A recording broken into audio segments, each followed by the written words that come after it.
Om Namah Bhagavate Vasudevaya.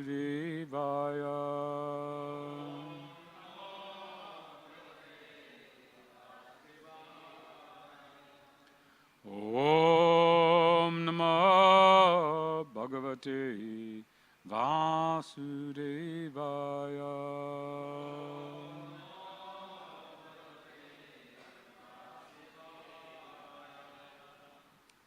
Hare Krishna. Thank you, everyone. It's been a while, quite some time, that I have sat here, at least.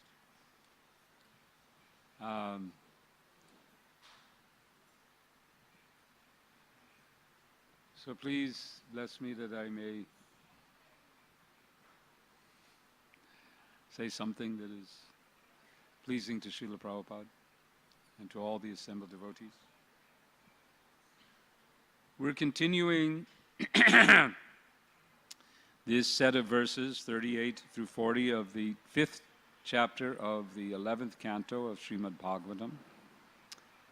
So we have on the board the first of these verses. So we'll chant this one together.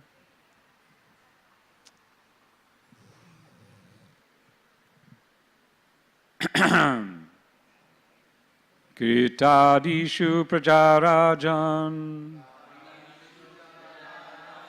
kalavichanti sambhavam kalo kalu bhavishyanti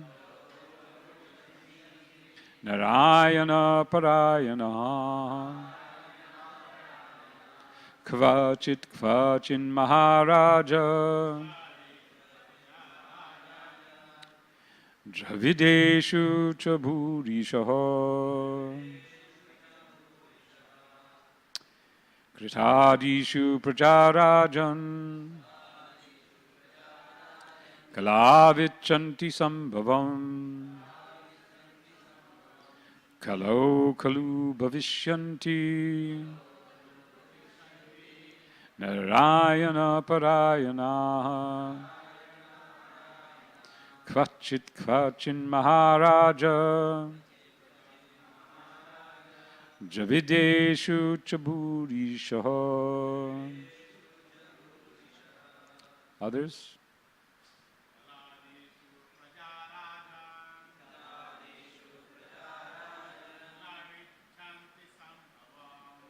Abhichanti sambhavam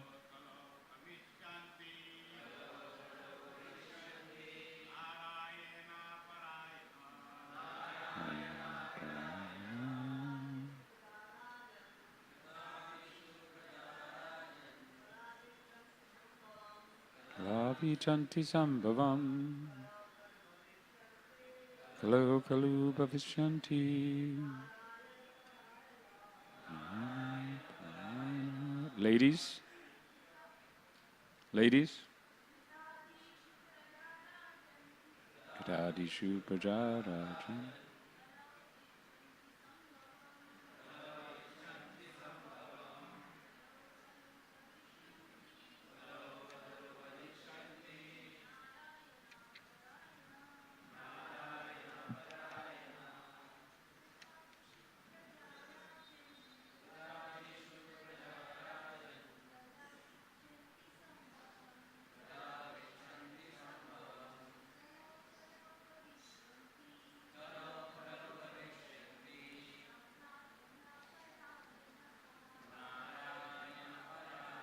Hare Krishna. So I'm going to chant the other two verses. And I believe you already did the synonyms yesterday, right?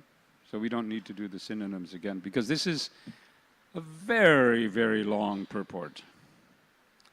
And the message I got was to complete the purport. So probably that will be the class. We'll see. Because it's 4 pages. Anyway, The rest of the 3 verses.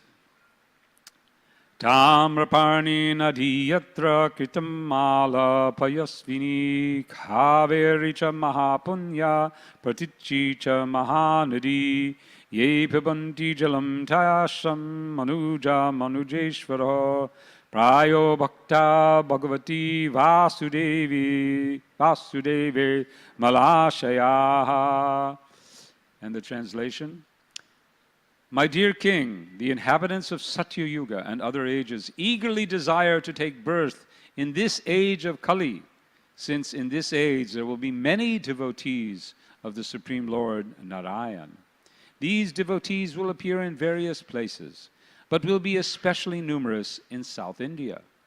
O Master of men, in the age of Kali, those persons who drink the waters of the holy rivers of Dravidadesh, such as the Tamraparni, Kritamala, Payashvini, the extremely pious Kaveri, and the Pratichi Mahanadi, will almost all be pure-hearted devotees of the Supreme Personality of Godhead, Vasudeva. What's that?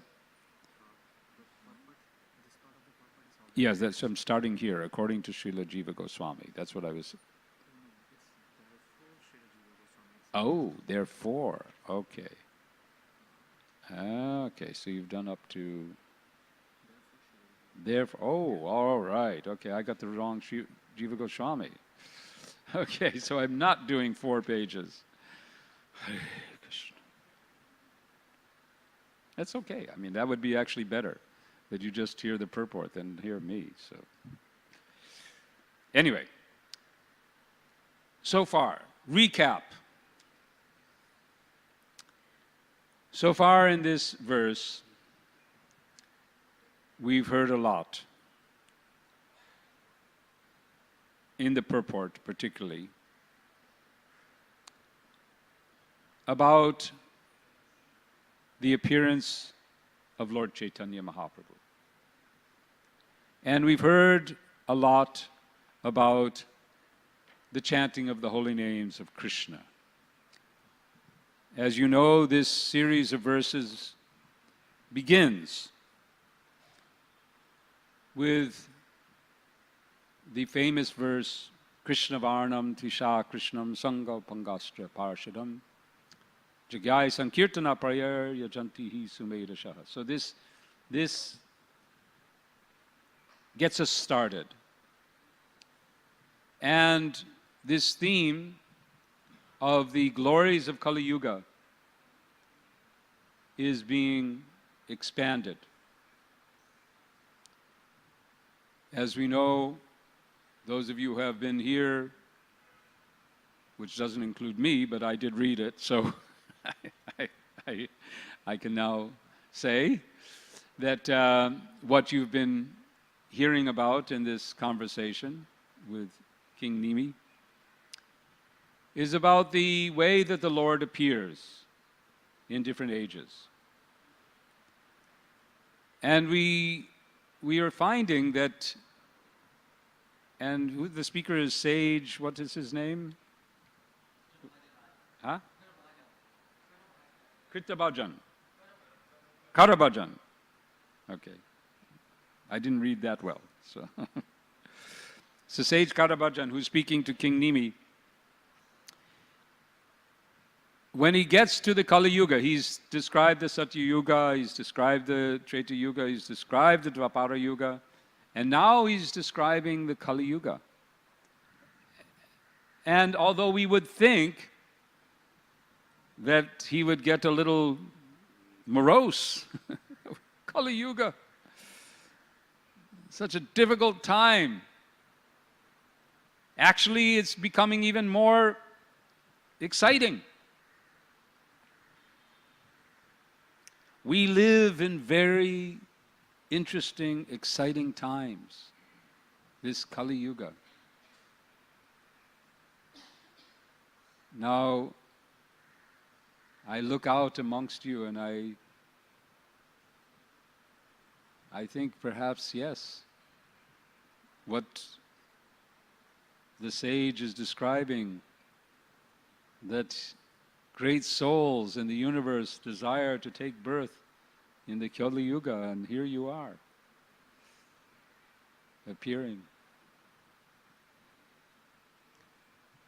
Some of us were not so fortunate to be born in Bharatvarsha as you, but we had the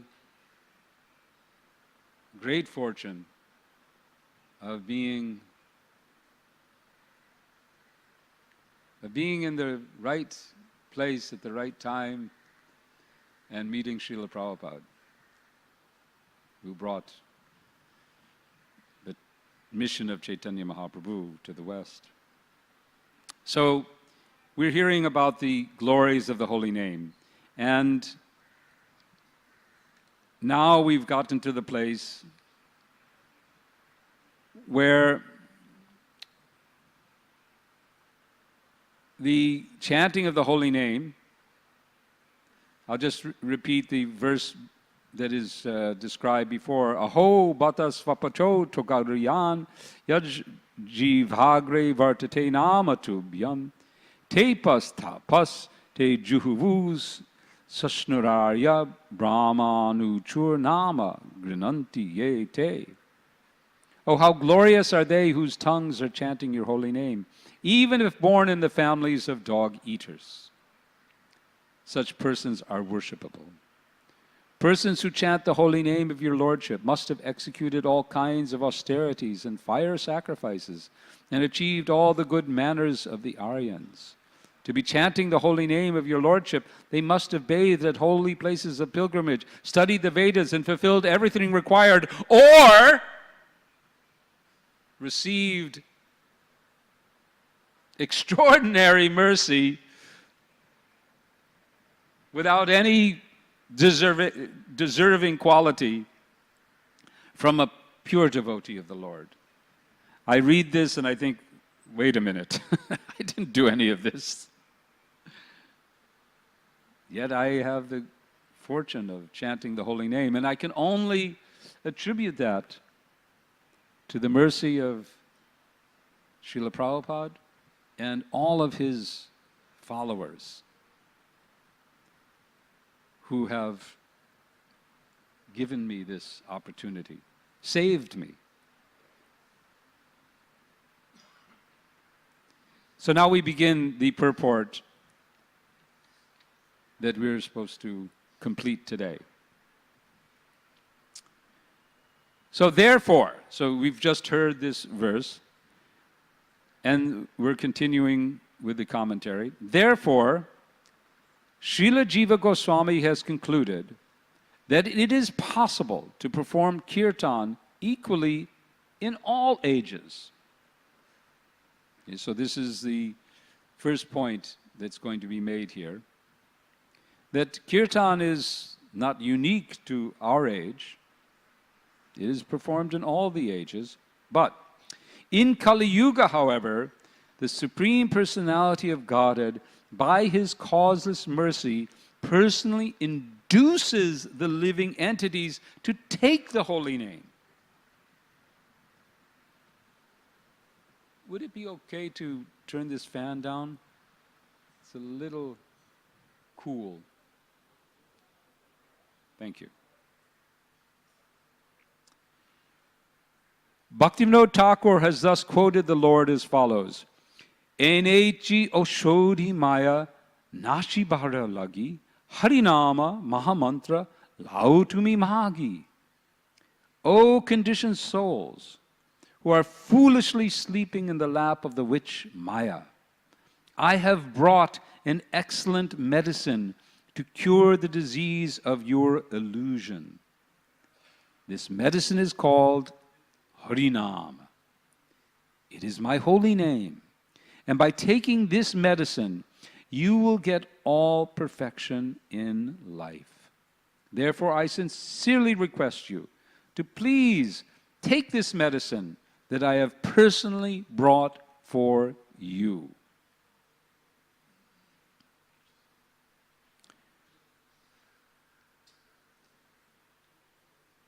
So Jiva is stressing, what is the quality, special quality of this age? It is not that Harinam is not available to those in other ages. He's stressing that the quality of this age is that Krishna himself comes to induce us to chant the holy names. In previous ages, there was a culture in which the path of spiritual life was understood to be the goal. Dharma, you follow Dharma. Through Dharma you get Artha and Kama. But moksha, or freedom, liberation, spiritual realization was understood to be the ultimate, or of course we know there is something even more than moksha, but the culture was spiritual development was understood to be essential for human life. In this age, it is a bit different. In this age, we have only Dharma, Artha, and Kama. And Dharma has been reduced to simple morality, basic morality. Civilized cultures, of course today it is questionable how civilized many of our human brothers and sisters have become, but anyway, we know that morality, the rule of law, this is Dharma. So it's a reduced form of Dharma. It's not a full-fledged Dharma, but it's that idea is there amongst all civilized people. You follow some moral principles, and then what do? You do artha. You develop. You earn some money. And what do you do with that? You have calm. You enjoy. Simple formula. The moksha side is forgotten. People of this age are after simply the calm, the enjoyment, the pleasures of life.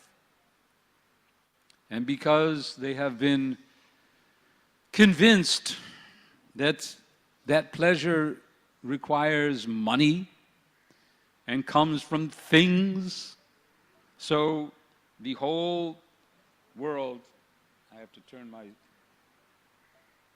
cell phone off. So it's not disturbing. Sorry, that I should have done this before. Didn't do it. Thank you. So because of that, they are engrossed in the material life. So in previous ages, there was already some cultural idea that, okay, you're going to do this, this, and this. It was woven in. The whole idea of worshiping, of spiritual development was woven into the culture. Everyone had some idea. Now, whether they took it or not, that was another thing. But still, they had the idea that there was spiritual life was necessary in human life. Today, it's gone. So the special quality of this age is that the Lord is so kindly appeared himself to induce us, to call us out, to go out. He goes out into the streets. This verse that we're just hearing, Anechi Oshodi Maya, is part of that, right, the Jeev Jago, right? This is part of that song. So what is this Jeev Jago? The Lord has gone out from home. He's gone out with his companions. They're doing Sankirtan. They're calling out to all the sleeping souls, Jeev Jago, Jeev Jago, Gora Chandra Bole.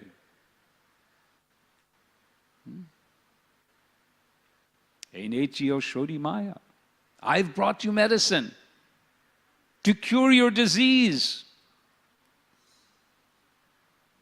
Very simple medicine.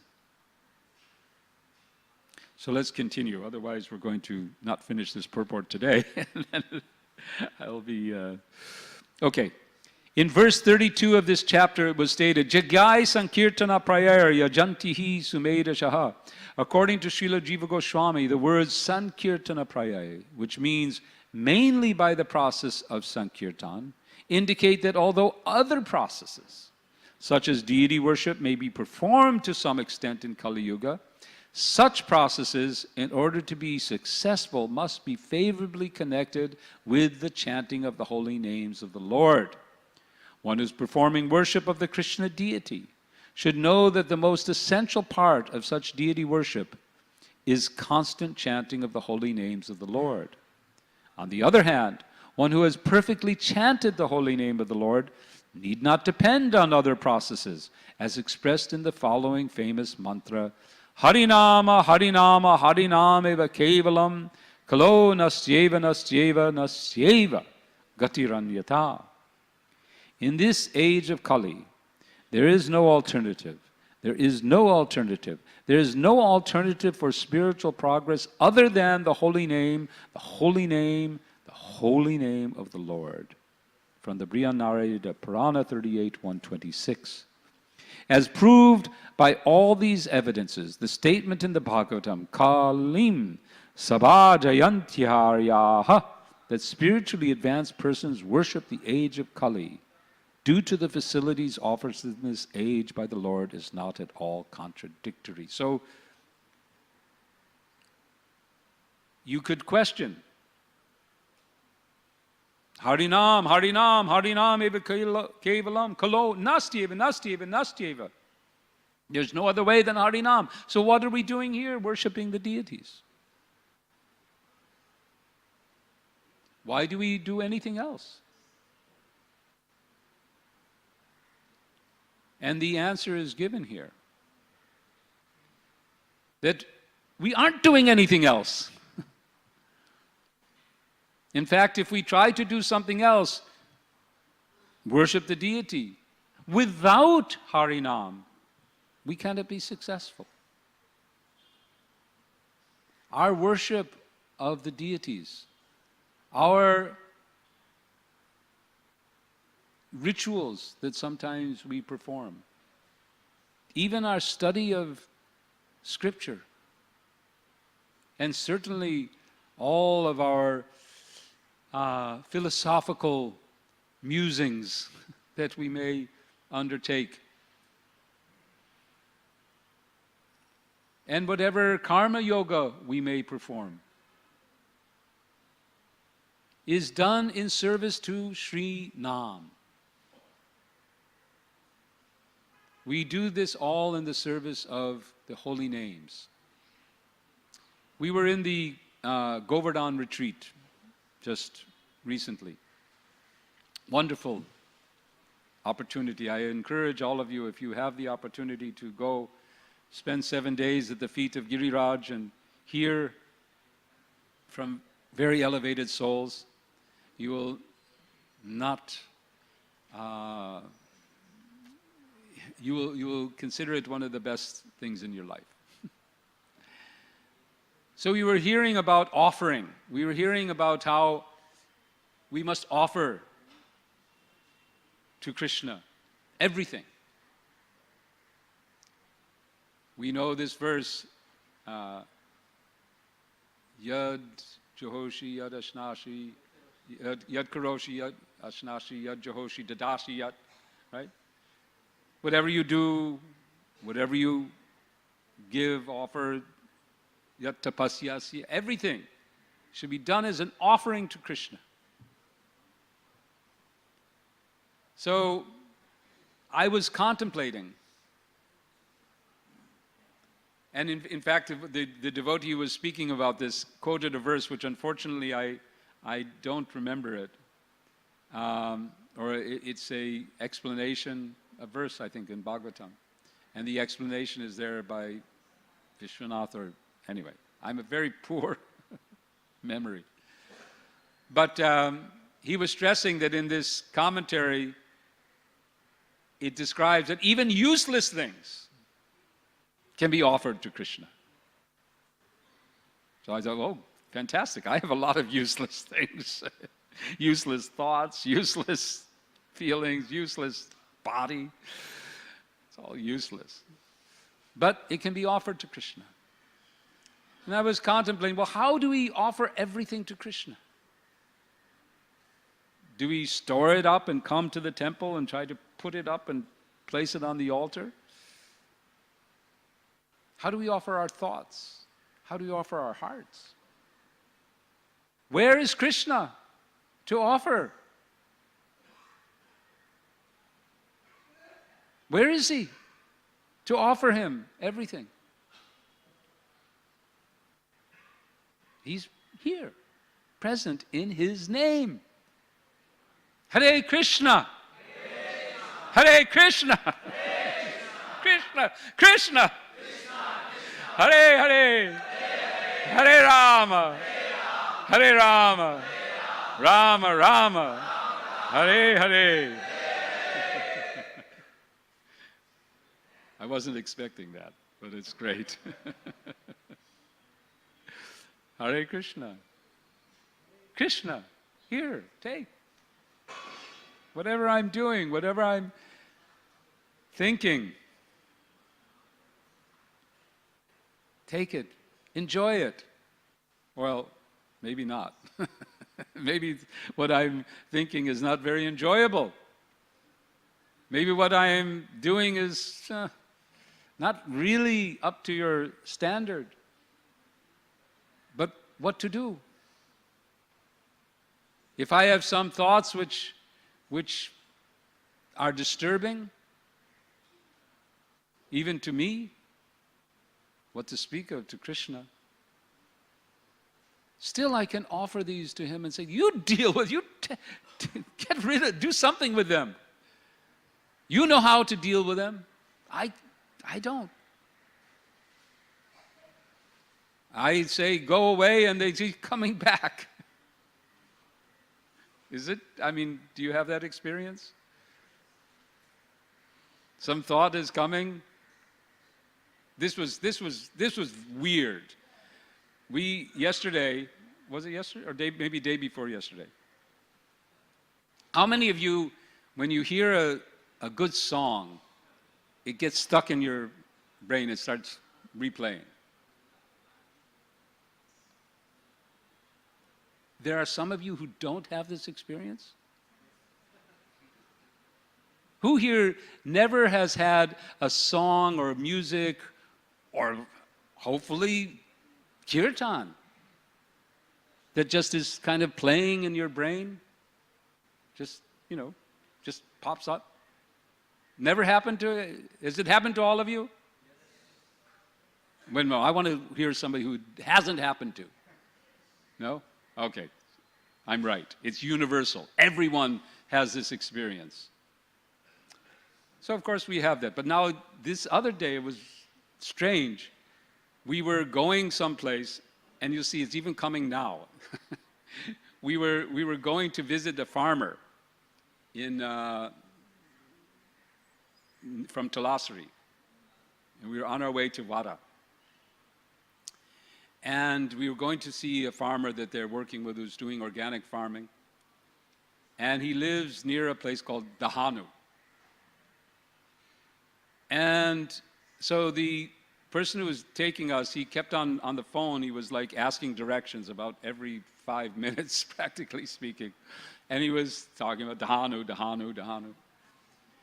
And I woke up the next morning and it's Dahanu, Dahanu, Dahanu. It's just coming in my brain, Dahanu. It's still here. I can't get rid of it. I don't even know what it means. Does it mean something, Dahanu? Anyway, my wife thought it was Danu, like Danus, the sign in the zodiac, or it's useless thought is there. What am I going to do with it? And I try to get rid of it, and I can't do anything. So I said, oh, Krishna, offer, here you go, Danu, take it. You deal with it. Anyway, somehow or other, almost gone. Came back again just now. So we offer everything to Krishna. How? Through his name. We call out, Krishna. Krishna, please take it. Krishna, please help me. Krishna, Krishna, Krishna, Krishna, Krishna, Krishna, Krishna, Krishna. Hey! Pahimam, Rakshamam. We call out to Krishna's name. We offer to Krishna. And even here when we worship the deities, we worship through chanting the holy names of Krishna. Without chanting Krishna's name, we cannot please him in his deity form. In fact, he comes here in his form as deity to draw our attention, to draw us here, to bring us together. Especially for what purpose? To do Sankirtan. To do the complete Kirtan. You all know this, I'm sure. I'm just learning it. How the Sanskrit works, that Kirtan, Sankirtan, San means samvat or some complete.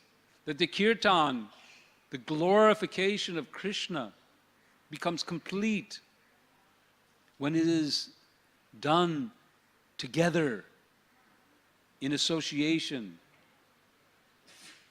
as a group.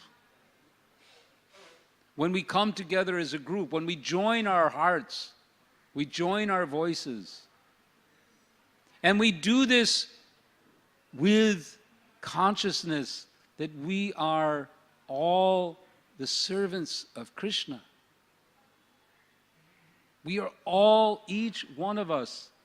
We're not the bodies.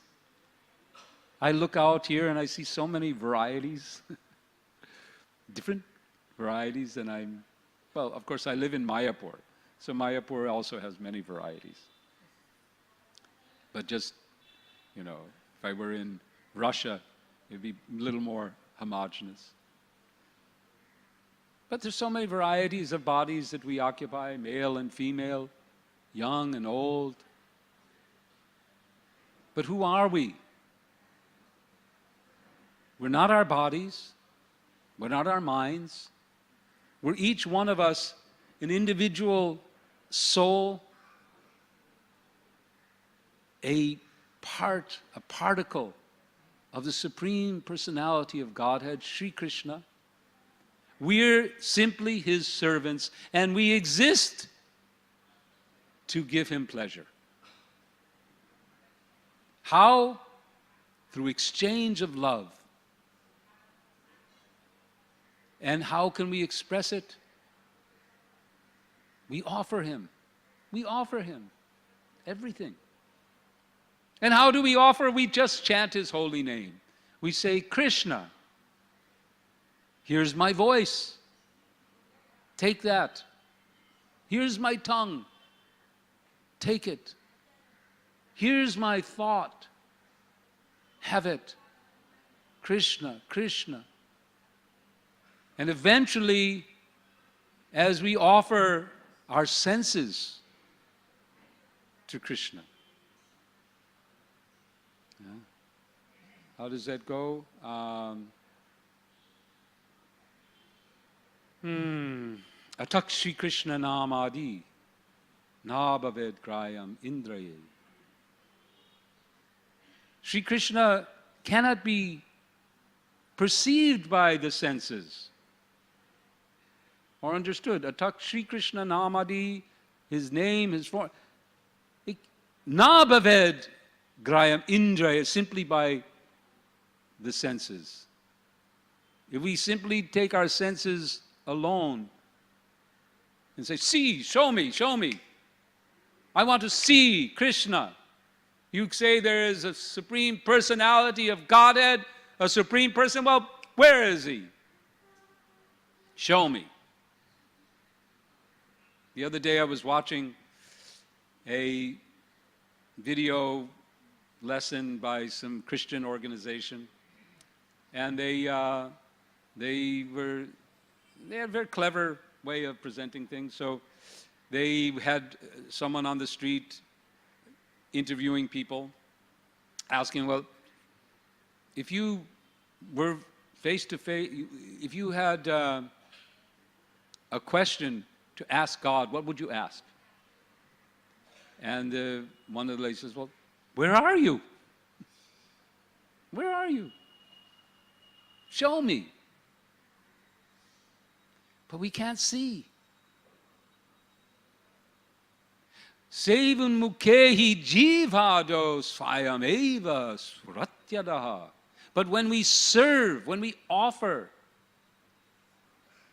our tongues, especially, in the service of Krishna, by His name, glorifying Him, what are we doing when we're chanting the holy names of Krishna? What are we doing?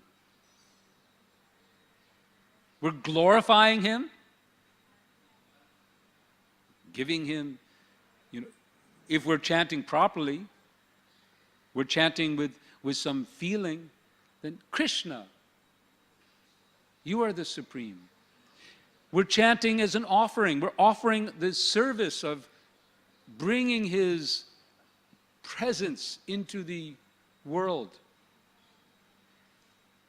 Haridas Thakur was very strong on this point, that we should chant loudly so that other living entities can hear and benefit.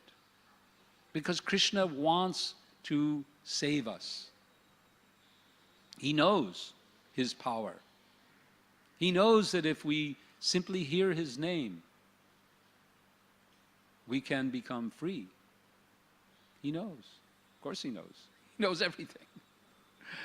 But He is induced, He has this desire. This desire that, okay, all these living entities, all these jivas who have been going through these cycles of birth and death according to their desires, they're being born again and again in this material world, forgetting me, suffering on account of their forgetfulness. I want them back, but I cannot force them. This was an interesting thing we heard in the Govardhan retreat. It says, Krishna doesn't rape anyone. I said, whoa, that's pretty heavy way to put it. Rape. But it's a fact. What is rape? We know. When you force your love, or you force somebody, okay, I want your love, and I'm going to just take it. No. Krishna never does that.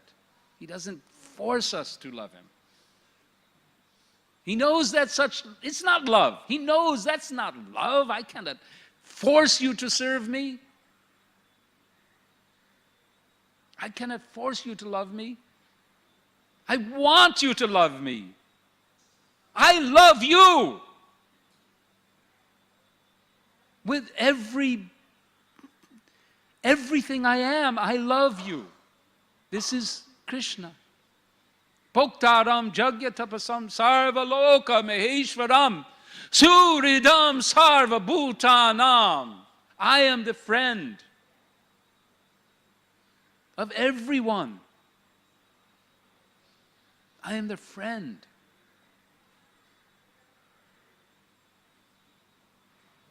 I have nothing but love for you. Nothing. There's no cruelty. There's no indifference. There's only so much love that I will come, I will sit in your heart, I'll be there always with you as you roam this world in darkness, forgetting me. I'll never forget you. I am sitting inside your heart. I am there always.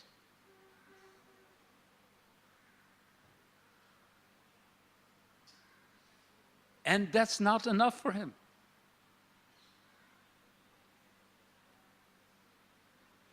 Especially in this Kali Yuga. He says, it's not working in this Kali Yuga. In previous ages, the people were more attuned to the Lord in the heart. They had more willingness to follow that intelligence that Krishna gives and submit to scriptures and do yagyas and worship him. But now we just forget. We ignore the Lord completely and wander off just running after material life. So it's not enough to simply sit in your heart. I have to come as Chaitanya Mahaprabhu, as Gauranga. I'll come and I'll show you this wondrous world. I'll show you what it is. And it's not hard. You don't have to do yagyas.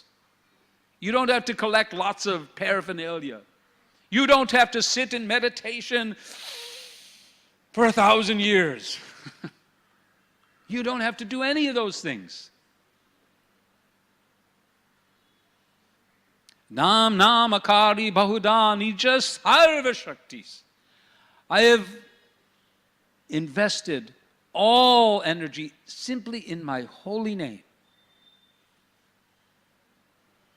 Just chant. Just sing. Do it together. Come together. Mahaprabhu, when he took out the Sankirtan party, because he began this movement, chanting movement in Navadvip, in the house of Srivas.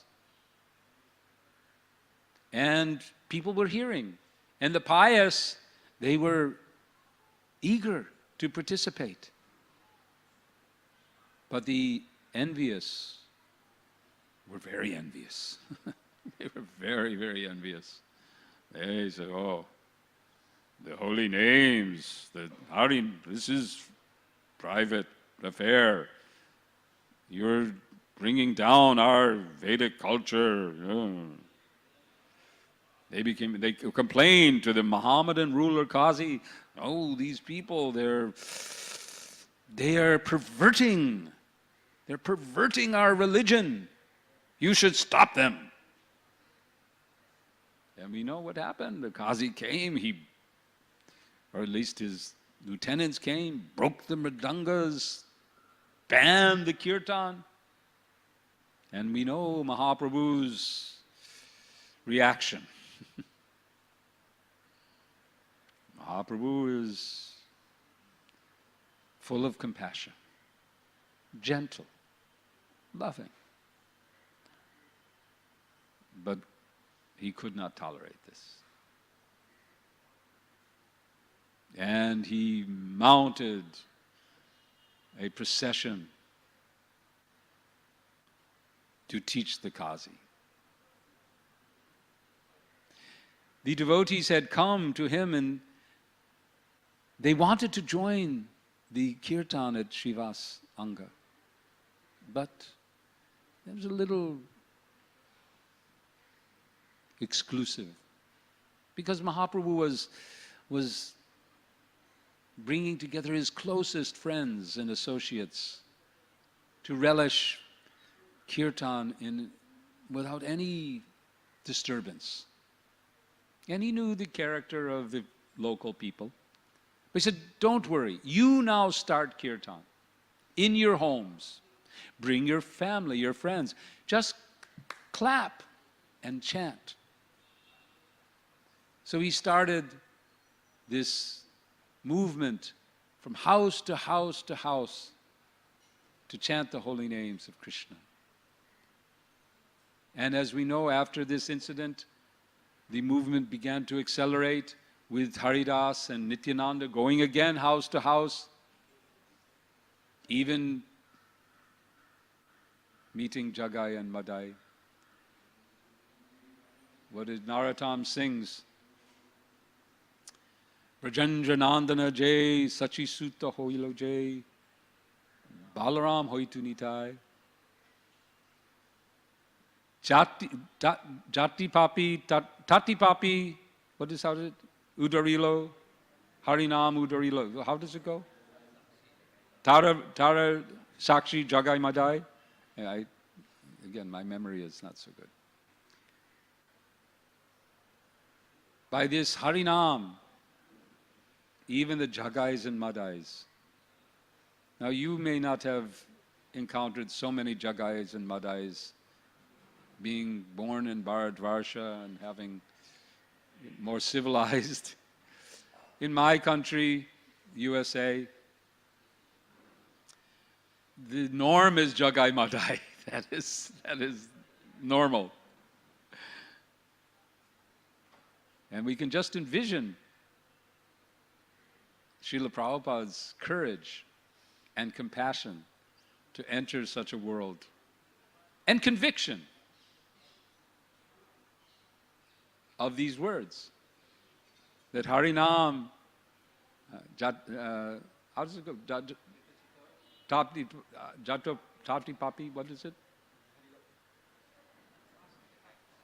I know the last part. Harinam Udarilo. Anyway, that the most sinful can be saved. Now, I haven't finished the purport. And now we're already 9:10. What should I do? Should I just finish the purport? I was told to go to the end. So,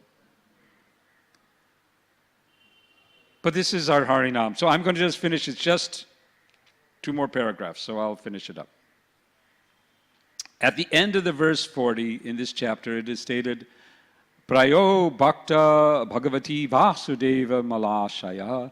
In general, those who are able to regularly drink the waters of the holy rivers of South India will be pure-hearted devotees of Lord Vasudeva. The word praya, or in general, indicates that those who are offensive to the Lord's devotees, although claiming themselves to be devotees, are not included within the list of amalashaya, or pure-hearted souls. Srila Bhaktisiddhanta Saraswati Thakur has pointed out that one should not be bewildered by seeing the apparently poverty-stricken condition of the inhabitants of South India. Even nowadays, the inhabitants of the places mentioned in this verse generally spend their days with meager eating and clothing and live as great renounced devotees of the Supreme Lord. In other words, clothes do not make the man. To live as a polished animal, dressing oneself luxuriously and gratifying the tongue with rich foodstuffs is not the actual symptom of an advanced transcendentalist. Although the residents of South India are generally Sri Vaishnavas, or devotees in the Lakshmi Sampradaya, they are recognized as devotees of the Lord by the followers of Chaitanya Mahaprabhu. And according to Srila Bhaktisiddhanta Saraswati Thakur, their austere living conditions should be taken as a good qualification, not a disqualification. So we've ended the purport, but we've not quite ended our talk.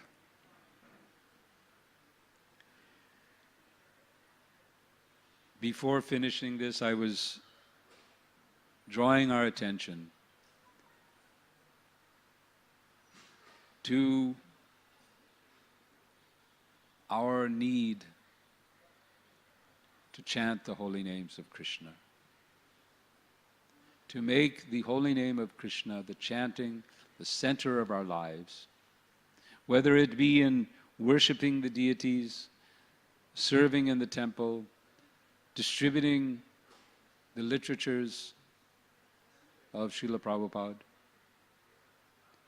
Our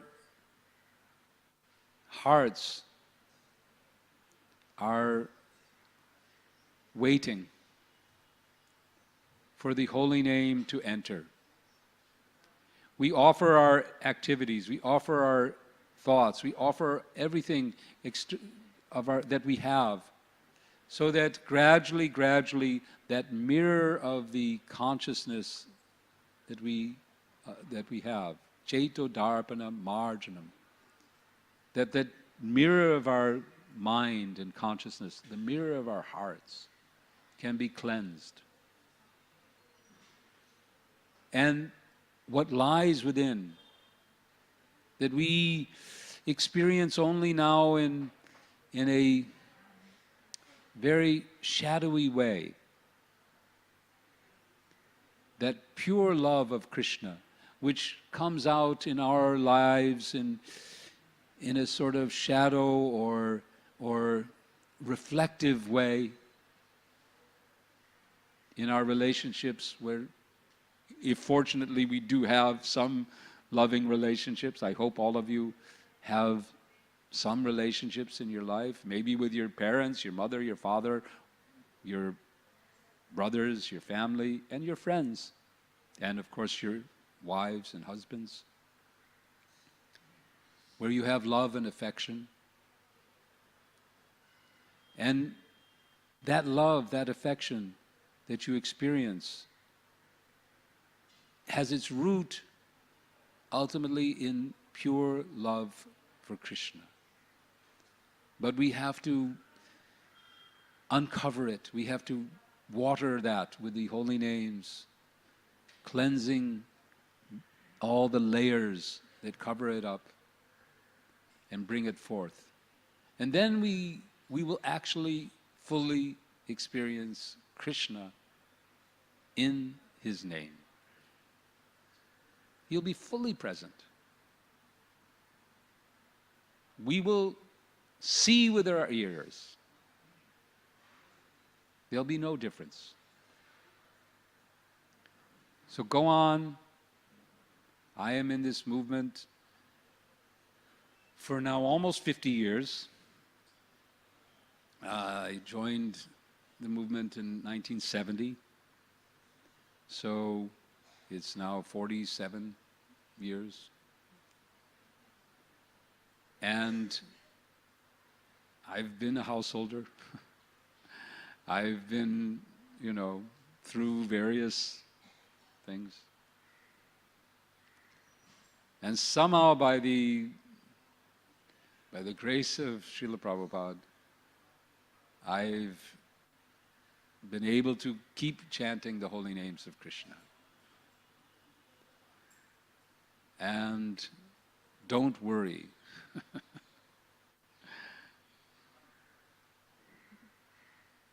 It is for sure. You keep chanting. I only know that I am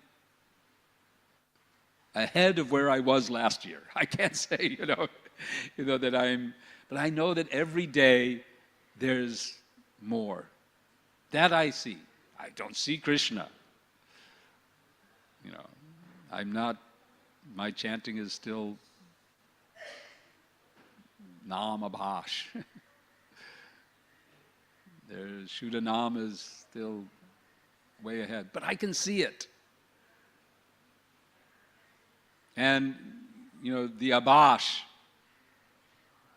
Whether the dawning, the sunrise takes a minute, or it takes an hour, or it takes a lifetime, but you see when the sun is rising, because Abhash means that rising, that dawning. So if you watch the sunrise, what do you see? Every moment it gets a little lighter, right? Every moment, just a little bit lighter. And because it's getting lighter, it's getting lighter, it's getting lighter. Have you ever seen a sunrise get darker? It never gets dark. It doesn't get light, then it's dark, light, dark. No, it's light. So that is the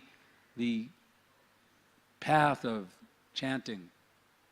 It is now, we're chanting Namabhash. We're chanting the holy name, but we're only perceiving the dawn. But it's getting brighter, right? And if it seems to not be getting bright, what does that mean? Some cloud must have come. Some cloud must have come between us and the holy name. So we seek, how to dispel those clouds so that we perceive more. But the holy name is still going to get brighter. And by the time it itself, because this is what we're hearing here, that Mahaprabhu, he is coming to us. He came out, he's come down, he has delivered us,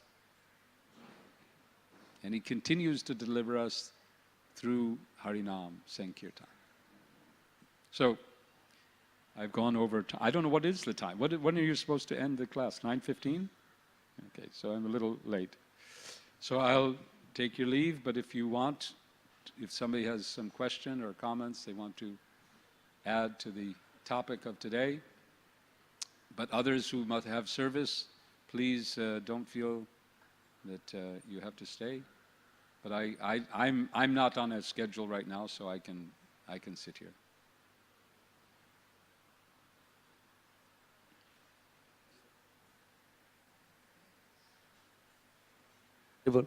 Hare Krishna, Prabhuji. Thank you so much. Prabhuji, I wanted to learn if there are three words we use, Trahimam, Rakshmam and Pahimam. So are these synonymous or they have different meanings? They have different meanings, slightly different meanings. Pahimam, from what I understand, is save me or rescue me. And Rakshamam is protect me. There's the two. Are you talking about this song that we sing? Krishna, Krishna, Krishna, Krishna, Krishna, Krishna, Krishna, hey! Rahimam, Rakshmam and Pahimam. Pahimam and Rakshamam. What was the third one you said? Trai. Trahimam. Oh, I haven't heard that. I'm not sure what trai means. You have to ask a Sanskritist no problem. Or Yes. I'm not sure. And Yeah. can I ask one more question, Maharaj? I suppose so, yeah. Okay. We learned that we should offer whatever we do for Krishna, but it is not offerable. Is it a right prayer that if we seek mercy from the Lord or from our Guru or from the devotees, that kindly shower some mercy so that whatever I do becomes offerable to you? Is it? Why not? Why not? Is it a bona fide prayer or something like that? Of course. Our essential, we have really only one prayer. All of our prayers are basically one. And that is, please engage me in your service. That is the essence of our prayer. Srila Prabhupada translated our Hare Krishna mantra as, O Lord, O energy of the Lord, please engage me in your service. So anything that helps us to be engaged in the service of Krishna, that is like a detail to our prayer. So, okay, I want to be engaged in your service, Krishna, but I have some health issue. So please, Krishna, please, if you can remove this health problem, then that will enable me to serve you better. Or I have some problem in my life. I want to offer my life to you, but it's not so clean. Please help me clean up my life to make it suitable to offer fully to you. That's what was, when we heard about this verse, that you can even offer useless things. So, we all have to do a lot of useless things in our day. We produce a lot of useless things. And so how can I offer that to? But we offer even our useless activities that we need to do for the maintenance of the body. But we say, okay, well, Krishna, let all of this that I'm doing just to maintain my useless body, let it bear fruit through service to you. So if the result is service, then the prayer is good. The prayer is good. So, and there may be many details, and it is appropriate to spell it out. It's appropriate to spell it out to the Lord, because the Lord, of course, He knows everything. But when we spell it out, then it's an indication that we've also put some effort into thinking about this, identifying where our issues and problems are, what we need to work on, because we're thinking about it, and that's appropriate. And when we spell it out to the Lord, out loud, Krishna, here, this, that verbalization, that's the energy that we're putting in. Krishna sees that. What is He looking for? He's looking for our surrender. He's looking for us to surrender to Him. So with everything, with body, with mind, with words. All right. Thank you. Sorry for going over time. But I did finish the purport. So, Hare Krishna. Wonderful.